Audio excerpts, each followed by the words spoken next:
Hello everybody, welcome to this week's episode of the Week in Marvel Avengers Alliance. I'm your host Napalm Dawn here on G4G Games for Gamers, and today's Week in Marvel Avengers Alliance episode is dedicated to this, the Scroll of Hugin. Thingamabob. Name's off the screen at the moment, so let's see if I can get a better name. The Scroll of Winnebago.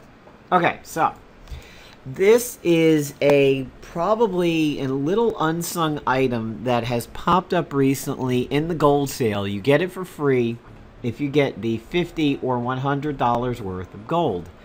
And I have a feeling this is going to be an unsung little item, as it truly counters a tremendous amount of what is out there in the meta right now.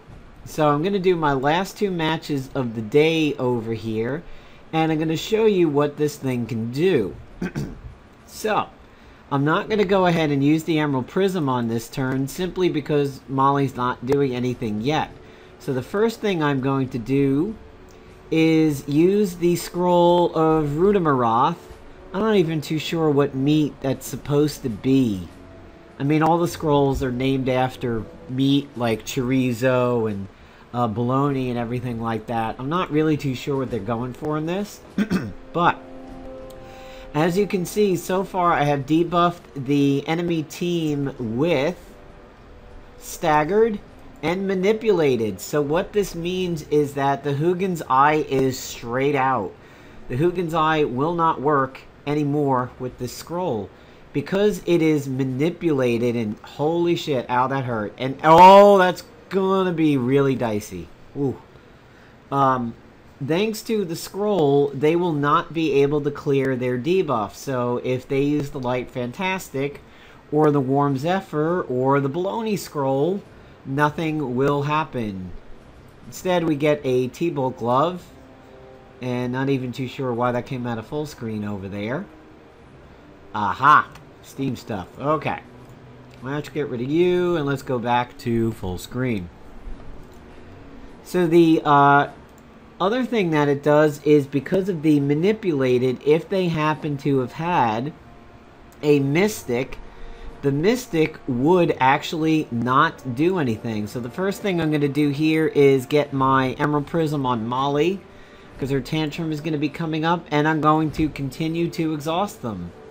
You will notice that Null is definitely responding a lot better to being exhausted. He sometimes will Fatal Fist now if he is exhausted, and as you can see, he actually does World Breaker, which is going to be pretty painful. At this point, I can either go ahead and pop this on Molly, or pop this on my agent, or pop this on Iron Fist. Honestly, what's going to be happening is my agent will be smacking Molly while she takes care of these guys, so I don't want to buff my agent. I'm just going to top off Molly over here. And she seems to be... So now, watch this. Light Fantastic is not going to work. It will go ahead and give them the mirror.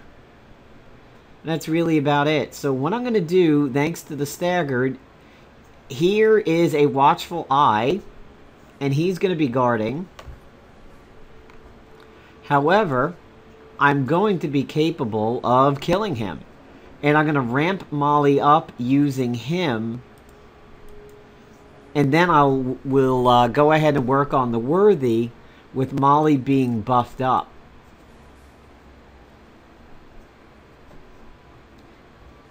So there we go. We've gone ahead and taken care of him. Now we're going to throw the van to get rid of that Light Fantastic heal going over there. And there is Iron Fist going ahead and setting Kurth up with a nice little wide open and setting up for the combo and everything. So that's really good right there. That Stonebreaker did not connect. But she didn't have any runes on her, so that wouldn't have been too bad. Now Iron Fist is still going to attack, unfortunately. But Molly is definitely hanging in there. If you'll notice, her defense is through the roof. That is because of the defensive fighter ISO and the Emerald Prism. And that is why the Emerald Prism is such a key to this particular group over here. And staggered ensures that they're just not going to be able to dodge. So that is the beauty of this scroll. This scroll, and you see she's up to 32 buffs. The scroll pretty much assures that you will be able to get your team going. And hey, awesome. So I'm going to go ahead and get my last victory in for the day. And, you know, hopefully we'll see what happens over here. We may run into it, we may not. But if the enemy team has the Mystic, the scroll allows you to... okay, well, this won't be too big of a deal because of Pesty. So the scroll won't mean a whole lot. And it looks like maybe this will be a 4 Horsemen set. I just hope he doesn't throw the Gamma Bomb. And, of course, he does. Because Red Hulk's a jackass. So, because we need a little bit of healing, we'll go ahead and have Iron Fist just break out the heals and the buffs. Hopefully, this agent will go for my agent and... goddamn 4 Horsemen set. This could be a bit of a problem, but hey, Molly dodged. That is awesome that Molly has dodged over here. So here's what I'm going to do. I know he's bulwarked, and he's not going to have another turn before Molly goes. So I am going to go ahead and remove that. I'm not going to bother with the exhausted. Because we look here at Molly, she's Taunt the Meanies, so she's ready to go. We have Fortunate Turn Order. And even if he has both of his turns, it doesn't matter. Because I am going to send everything over to the enemy team. Alright, so I've been generalized, but it doesn't look like I took Nano Plague.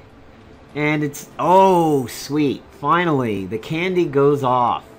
So that means I have applied Exhausted after all to the enemy team, and Molly has a nice little attack buff going on. Fortunately for Pesty Beast, he did not get combat reflexes because he did not attack my agent. So that means I have free reign to go ahead and kill this team. This is, of course, a dangerous team under most circumstances. And this jackass agent made it that much worse by having the 4 Horsemen set. And those counters are probably coming from the Gaunt Caress.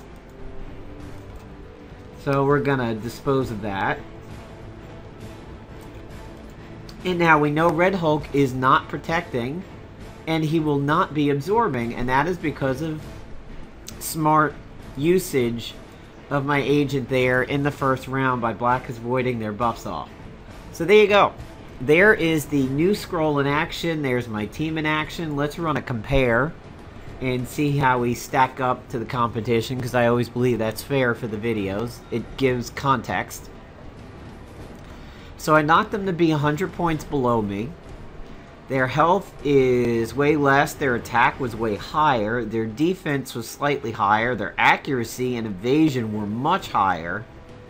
And their generalists were about the same. So this guy, I wonder what his issue is. If he's running this kind of a team on defense, he really should be focusing more on health and dropping some of that accuracy and that yeah, let's see what... okay, so his hybrid he should move over. His Iron Patriot he should move over. Black Cat should be moved over to Scrapper. Gamora should be moved to Tactician. Hawkeye should be moved to Tactician. Beast, he should move Beast over to Tactician even if he's using the Infiltrator version. Over here on defense, not much you can really change over there. Iceman, you could make the case for the Blaster version. Groot, yeah, definitely Bruiser over Generalist. Horseman, so his Bruisers are doing it right. I'm really surprised at where he's failing on his Tacticians over here.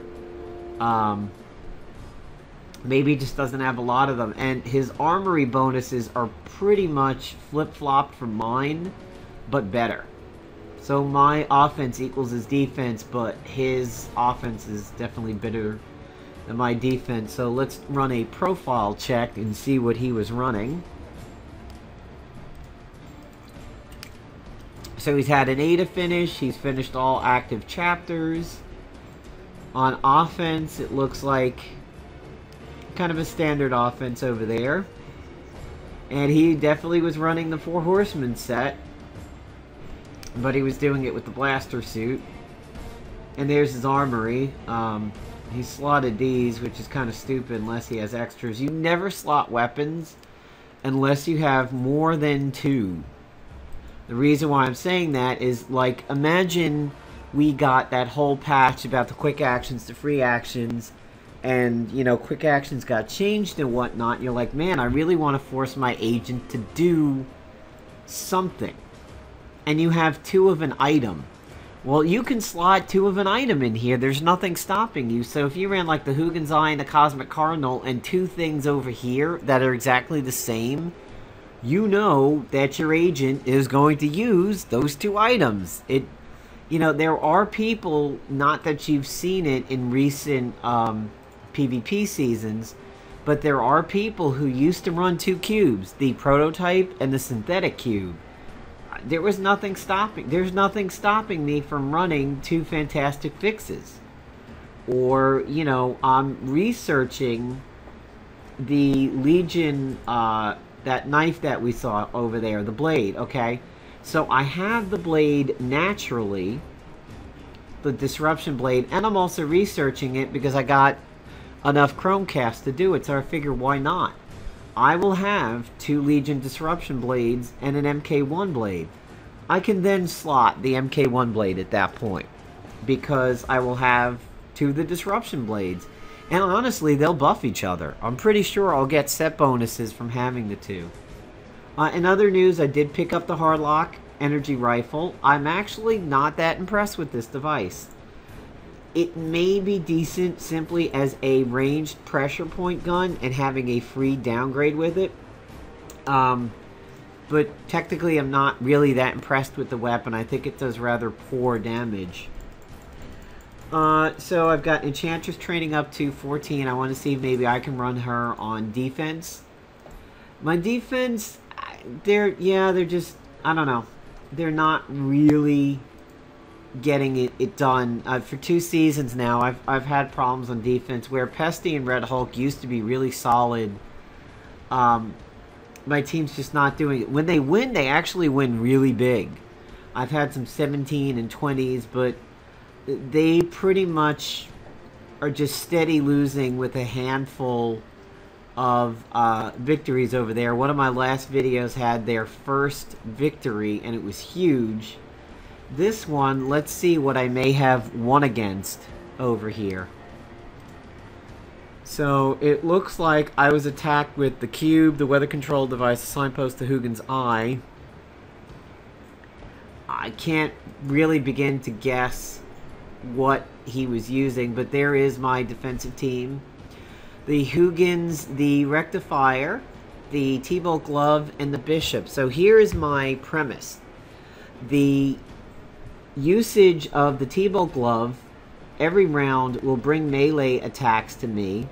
I will counter with the Bishop, and provided I've used the Rectifier, the T-Bolt Glove and the Bishop will be restoring health thanks to the Rectifier, and the Bishop will provide a counterattack and also recharge stamina. I have since realized that I no longer need any of the snappy service and everything over here, so I can actually change the suit if I want to. I should probably switch it over to my bruiser suit. At that point, I will gain extra health, slightly decreased attack, but I will gain defense, and I will lose accuracy, but I will gain the extra turn from big and fast. So I think I will switch it out to that, and we'll see what happens, because now I will be pulling in single target ranged and AoE attacks, and provided I've used the rectifier, I'm going to get a free heal every time the bishop fires off, and hopefully that'll let these two get their stuff going. She's turned 14, and I have pulverizing over there, which helps her, and it helps our boy, Null. I have thorned over here on Road to Ruin, so that attacking her causes bleeds. I could put this as stealthy, to be honest, considering my agent's going to be doing the tanking, so I don't know who's going to really manage to get through and attack her. And she, of course, has Revengeance. With the force of the melee attacks over here, hopefully Null will get extra turns through tag team and just wreck face. So we'll see how this works out over here. Cosmic Cardinal can be put in, but honestly, if I'm tanking, the bishop fires pretty much every single time, so I'm hoping that's a free heal every turn. That's my idea. So, I hope you guys enjoyed the week in Marvel Avengers Alliance. Today's daily is tech users only, and it is the Weapon Roulette. We have 2 days left in the Spec Ops, and we have 2 weeks left in the PvP season. So, hope you enjoyed the video. Hopefully, maybe my team up there on defense gave you an idea. Another thing you could possibly do is maybe take out one of the items and use the Infiltrator Safeguard suit. Pull attacks to your agent and run the Sting ISO over there so that you're poisoning people. I may do that if I go to like Enchantress and Pesty on defense or something like that. Because of her corruption, the fact that two of them have attrition corruption, that works. I may also experiment around with Satana and some of the Son of the Demon set and that scroll. Running the scroll on defense, I may investigate, since that'll essentially be like Pesty on a stick. I could possibly work that into the Null and Kurth team up, because the scroll is magic, and Null does seem a little bit smarter. It doesn't seem like he will always get constipation when he's exhausted. So we'll definitely see. Let me know how you guys are doing down in the description for your offense and defense, and if you're a Spartan or not. And take care, everybody, and enjoy the weekend.